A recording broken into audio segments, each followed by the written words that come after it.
Namo Buddhaya. Perkenalkan, nama saya Kevin dari kelas 1 BUMN dengan NPM 2041101. Nah, di sini saya akan menjelaskan salah satu yang dimaksud dengan kebodohan batin atau moha. Moha adalah ketidakmampuan mengetahui kelahiran lampau kita.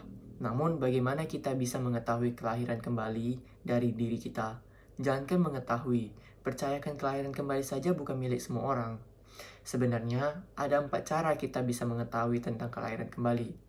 Demikian diterangkan oleh Bapak Cornelis Woworma dalam ceramah Dhamma pada kebaktian minggu pagi di Vihara Pluit Dhamma, Jakarta. Selanjutnya saya akan menjelaskan 4 cara mengetahui mengenai kelahiran kembali. Secara garis besar adalah yang pertama lewat seorang indigo. Indigo adalah seseorang yang mempunyai kemampuan lebih dalam hal indera keenam. Beberapa orang indigo mampu mengetahui kelahiran lampau dirinya sendiri maupun orang lain. Yang kedua adalah kelahiran kembali. Kelahiran kembali juga dapat ditelusuri oleh seseorang yang mungkin karena kemampuan meditasi dalam kehidupan lampaunya, sehingga saat kelahiran sekarang dia masih mampu mengingat kelahiran lampaunya. Biasanya kemampuan ini masih dimiliki saat masih kecil dan akan hilang seiring berjalannya usia atau bertambahnya usia. Yang ketiga yaitu lewat hipnotis regresi. Lewat hipnotis, seseorang dituntun kembali ke masa lampaunya secara bertahap sampai saat bayi, saat di kandungan, dan kehidupan sebelumnya. Tidak semua orang mampu menghipnotis dan tidak semua orang mampu dihipnotis. Yang keempat, lewat meditasi.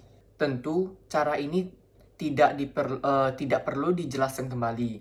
Salah satu guru besar dalam meditasi Buddhis mengharuskan seseorang untuk mampu melihat kehidupan lampaunya terlebih dahulu lewat meditasi samatha sebelum bisa lanjut ke meditasi vipassana.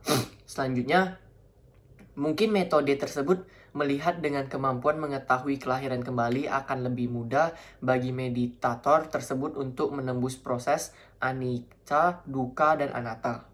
Selanjutnya, saya akan menjelaskan mengenai karma. Yang pertama ada karma yang melahirkan adalah karma pertama. Kita terlahir dari orang tua. Tentu bisa karena cinta dan tentu juga bisa karena benci.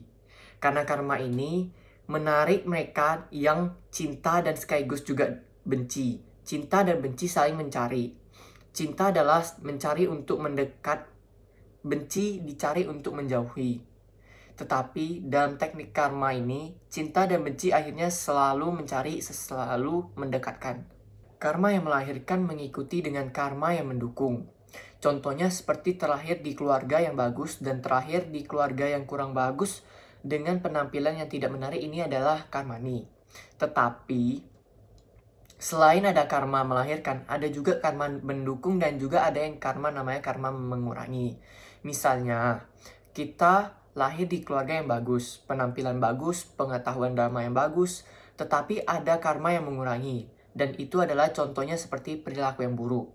Contohnya seperti ketika kita membeli sesuatu, tetapi kita berbohong untuk mendapatkan harga yang lebih rendah atau harga yang lebih sedikit. Maka harta yang kita ada bisa hilang lebih banyak dibanding dengan karma harta yang tadi kita korup. Dan satu lagi, misalnya, orang ini lahir di keluarga yang tidak mampu, dengan rumah yang buruk, tetapi orangnya mengerti dhamma, baik dan suka menolong. Dapat berubah karmanya yang disebabkan oleh perbuatan baik orang ini. Misalnya, orang yang ditolong merasa berhutang budi nih kepadanya, sehingga ingin membantunya dengan memberikannya rumah. Dan itulah artinya karma sudah berubah. Dari kondisi hidupnya yang buruk menjadi lebih baik. Dan yang terakhir bisa saya jelaskan adalah menghindari kejahatan melalui ucapan dan perbuatan.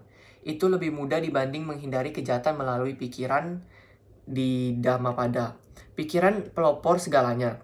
Semua yang kita lakukan dan ucapkan itu berasal dari pikiran kita. Sebab itu kita harus selalu mengembangkan pikiran positif dengan cara mengisi pikiran kita setiap saat dengan kata-kata yang baik. Seperti semoga semua makhluk hidup berbahagia dan lain sebagainya. Sekian dari yang bisa saya sampaikan. Mohon maaf jika ada yang kurang berkenan di hati. Akhir kata saya ucapkan terima kasih.